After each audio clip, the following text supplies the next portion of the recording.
let's take a very interesting part of your life, which a lot of viewers will be excited about. आज के date पे one of the epitome of names in the startup world, in the entrepreneurship world, in the world of founders is VSS. Yes. Some people know, some people don't, but you played a very key role in the entire ecosystem of Paytm, of what it is today, and a very key vertical of that particular ecosystem. And you also worked extremely closely with. Yes. Again, these are intangibles, these are valuable thought processes, valuable learnings, which I believe can be the lifeboat of a lot of our viewers, right? A lot of people live vicariously through Achievers. Yes. And the purpose is for people to live vicariously through Achievers and learn. How is a mindset and what is the experience of working with such an super achiever, Yeah. such an overachiever? Yeah. What do you get to learn when you work with people like that? And more importantly, how do you maintain the sanity between performance, between achievement, between hubris? It's very easy to also have hubris, because when you're celebrated and your people you're working with and your founder super celebrated, it bounces off you. So it's very easy to go across and think यार कि हम ना दो inch जमीन से ऊपर चल रहे हैं. And also to know when is it enough to move and build something even more stronger. Yeah. So take us through that journey, take us through that mindset of different emotions and facets, and what can one learn from it? Yeah. So Vijay is one of the most dynamic leaders that I have had the good fortune of working with, and because of my 14 years in Citi, and even after that, I have worked with lots. Even as a banker, I worked with the biggest companies in the country, have met the biggest CEOs and the CFOs. So I have a very diverse exposure to leaders in India and overseas as well, because I've had a lot of MNC clients that were working and banking with us. And then I came to Paytm, and then I met VSS. Tell us about your role at Paytm. So I was hired to be the first Chief Operating Officer of Paytm's Payments Bank. And the Payments Bank, in principle, approval had been granted. The license was not granted yet. And I remember joining the bank. So Shinjini was the CEO then, and I was the CEO. There were just the two of us in the bank. And there was one or two more people who were on deputation from 197's business. And I remember joining in April, early April. And I was told that 15th August, we're launching the bank. Go figure, right? And so I'm connecting the dots again here. Yeah. Is it similar, therefore, to say that a gigantic, large ocean of Citibank and similarly equivalent comparative of a gigantic, large startup in India, even though the breadths are very different, but the philosophy there also, what I heard you was, deep end of the ocean, learn to swim or learn to sink. Yeah. What I hear here as well, deep end of the ocean, go figure. Yes.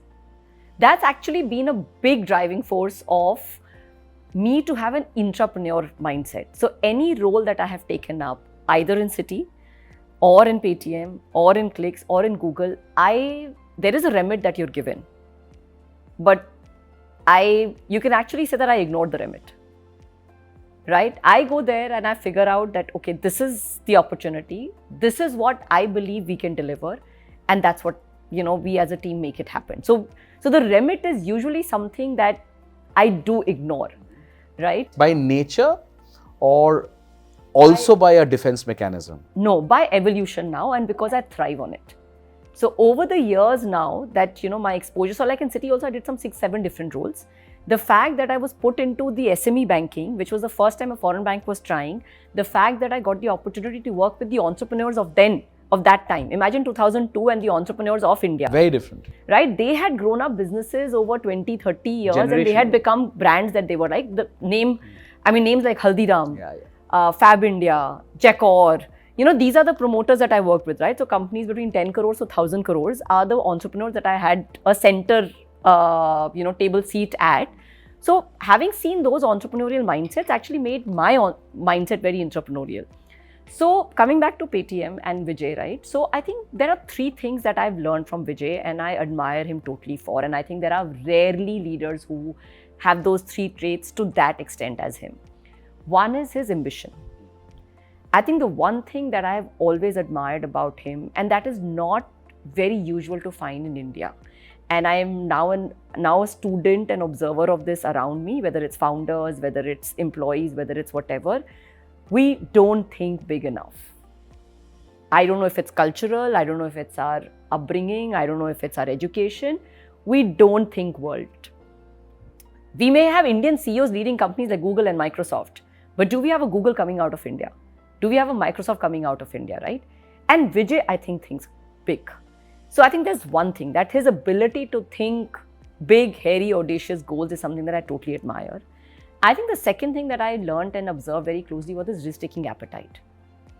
You know, his ability to, and I had come from being a corporate banker, please remember, Right. my indoctrination was being risk-averse.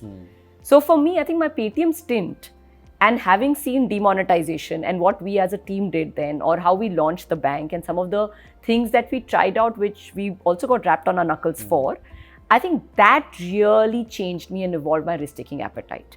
So now today my risk-taking appetite, and that's what I take back to my teams, saying that if you're not risking enough and if you're not failing enough, you're not growing, right? So I think that I've learned from him. The third thing I think is his decision-making abilities. He takes decisions like this. You know, his decision-making is not based on, you know, you've heard this term, right? Like paralysis by analysis. His decision-making is not that. A lot of times a brethren gets blamed for it as well. Yes, right? So his ability to take decisions with imperfect knowledge and being comfortable with course correcting, and his humility and agility to course correct if things are not going well and admit, yeah, I was wrong there. I think that combination is something that I've really taken away from my experience of, you know, being in Paytm there. And then of course, you know, when demonetization happened, it was something that shook up the nation, and but quick decision making, risk-taking ability, and to be very ambitious. All three came together to fuel us as a team to go out and, you know, gain the scale that Paytm gained. A lot of people said that, oh, there was favoritism, there was something, nothing of that sort. It was just a combination of very astute entrepreneurial mindset, risk-taking, decision-making, smart execution, that kind of really got Paytm to, you know, come on the other side of demonetization, having gained a lot of scale. So I think those are some things that I've taken away from him.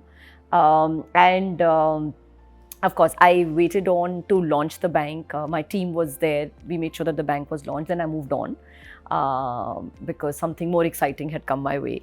There was a pull factor that came in. Yeah, so I think, but those are my favorite. Those are 2 years which I genuinely actually feel that I grew the most. I know, and I remember when we met, there was a twinkle in your eyes, which is just getting brighter and brighter. That means that, you know, things are just getting better and better.